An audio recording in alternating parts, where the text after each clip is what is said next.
Coach, I know you were looking for more pass rush. Right. You got some of that last week. Was that the best performance maybe to date of your D-line? I mean, we finished on them a couple times where we might have missed early in the season, but like I said, I think we rushed the passer pretty good. I look at the stats, pressures and sacks. Don't have them off the top of my head, but I know we're rushing at a better rate than we did last year statistically, again, nationally, and how it measures up. I think that's part of the reason we're better on third down, even though we aren't finishing. But to answer your question, yeah, happy to see us finish. Wish we made a few more plays in the run game. There's always something you're not happy about, but that was good to see. With 7 sacks in the last 2 games, what's making that possible just in terms of the way they're playing? I think just some guys being relentless, and high motor maybe. I think B. Hayes did a nice job on his first sack at Temple, just kind of bulled and pulled. And what you don't see on some of those things, or like Zayas was in a 4-eye, he was in the B gap. He had to get out of the B gap to set an edge, and where he did that and sent the ball back to 6, where if you go back to the Cincinnati game, I think I told you guys we had a similar rush situation where the edge away from 6 countered. Just that helped. Cleaner execution, finishing on the quarterback helps, but just being relentless. That's all pass rush is. Just, first move doesn't win, second move doesn't win. Just keep going and strain, fight for an edge, and they did a good job of that. And the second half performance, though, 19 yards, I think, given up entirely. Yeah. That had been pretty good. I mean, that's got to be satisfying to know that you guys put together a complete game. It was, once you get on the bus and hear about it, because during the game, Brandon, you just don't know. I mean, first of all, the offense scores so quick halftime. You're going, what's going on? And then, which is great. I'm not complaining about that, but it was satisfying. We challenged the guys. I think sometimes it's hard when you're up 35-6, whatever it was 2 weeks ago. I think it's natural. You do let your guard down. The older guys know we're going to start rolling some of the younger guys. It's not an excuse, but that does happen at times. So it was good to see these guys. And, of course, the nature of the game was 28-21. I think we'd given up the score going into half after the punt. So our guys knew they had to play, but it was good to see. And that running back, Ray Davis, had averaging about close to 100 yards a game. Shut down for 12 for 26. How much credit is that D-line? Well, again, they didn't produce a lot on the stat sheet, but I did. And we watched play 1, the screen's about to break for a touchdown. Very first play of the game. And Brendan Hayes does a great job. Breaks the stack, runs out, tackles it down, make them snap it again, which I don't know if they scored on that drive later. They might have, but still. Run game was good. We changed the line of scrimmage. We got good push. We were disruptive. We talk about being disruptive all the time, whether that's making a play or not.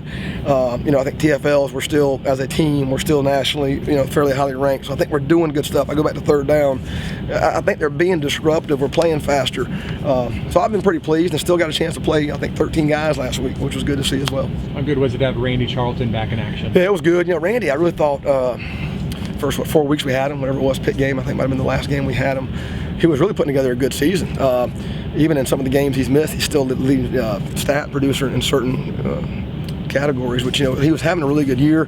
He brings a physical presence in the run game for sure. He's a big, strong guy, and he's played a lot more than those other guys. So it was great to have him back, and we'll continue to work him back into shape and get more burn for him as we go forward. Could you sense his excitement to do that back out there on the field? Yeah, Randy's he's a pretty even guy. So not a whole lot of highs and lows with Randy. But yeah, I think he was fired up. He was excited to be back with his teammates. Just be around, being away for he was away for a couple of weeks. So I think for him to be back around his teammates and just have that camaraderie and that bond on the trip is always fun for those guys to get back together. And just having him, how does that improve your defense going on? Yeah, you get a guy who's played more football than the other rushes combined, talking about last year's reps and then this fall's reps. So you get a more experienced guy, and you get a guy that in the run game is extremely physical. Randy's 260, 65 pound at defensive end, and he's, maybe you guys see him, he's a put-together kid, so he gives us a physical presence in the run game, so it's nice to have that back. How has Tremont impressed you this season? Drop. I think honestly the last 2 weeks he's probably played his best. Had a nice sack the other night on the T game on a text twist.